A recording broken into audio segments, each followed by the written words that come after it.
All right.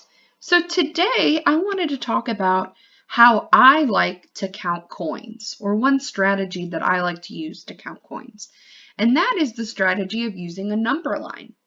So I wanted to start off with counting my coins by just looking at what the value is of those coins.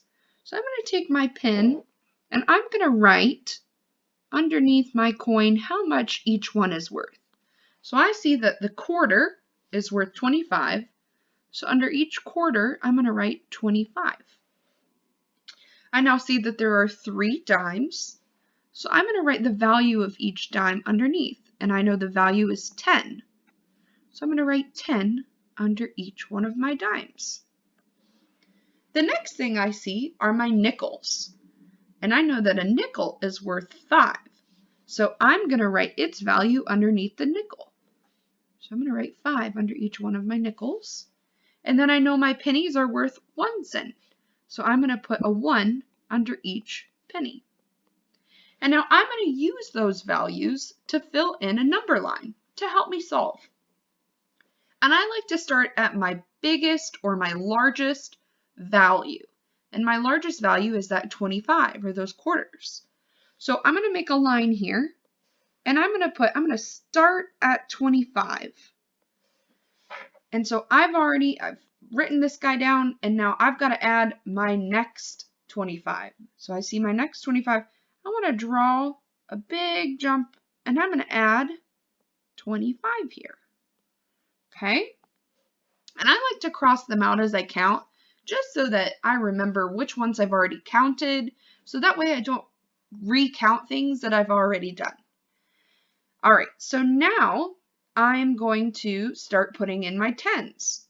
Okay, so I've got 10, 10, 10 for my dimes.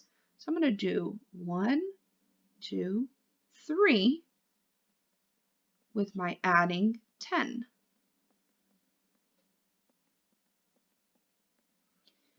Okay, so I put those guys down there. Now I have my nickels. So I'm going to do plus 5 jumps. 2 of those, because I have 2 nickels. Okay, and now I see 3 pennies. So I'm going to do 3 little jumps for my 3 pennies. And so I filled out my number line, and now I can go back and I can add these together. So I started 25, and I know when I'm counting quarters, 25 plus another 25 is 50.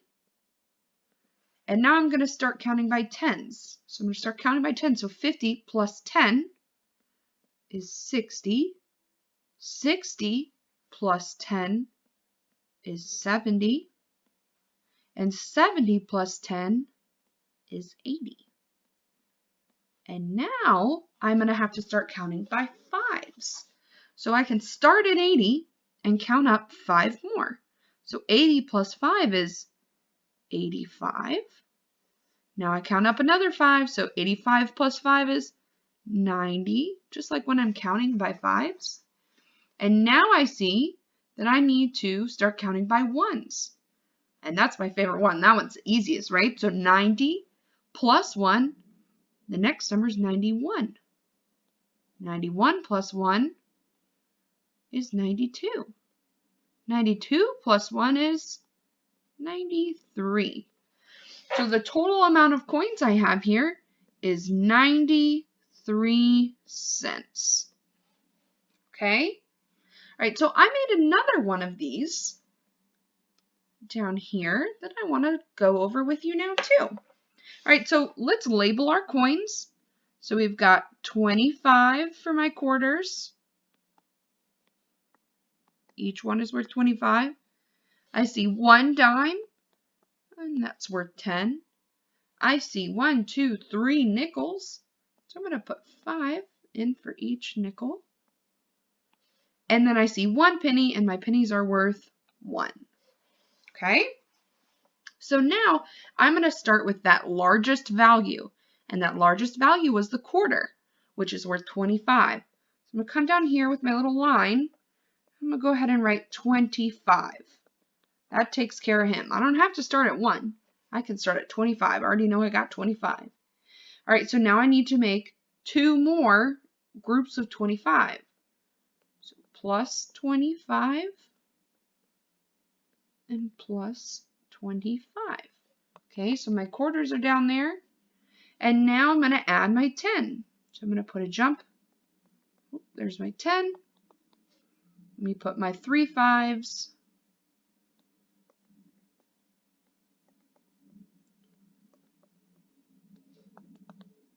And again, remember, I like to X those out so that I can remember which ones I've already counted. And then my plus 1. Okay, so now when I come down here to the bottom, I'm going to start at my 25, and then I'm going to add another 25. So 25 plus 25 is 50. Now my 50 plus 25 is 75. My 75 plus 10 is 85. And now I've got to jump into my 5s, counting by 5s. So 85, 90, 95, 100. And now I go into my counting by 1s, 101. Okay, so I have 101 cents. But I can't leave it like that because 100 is worth $1. So now I'm going to put my 100 turns into $1.01. So can't forget my dollar sign.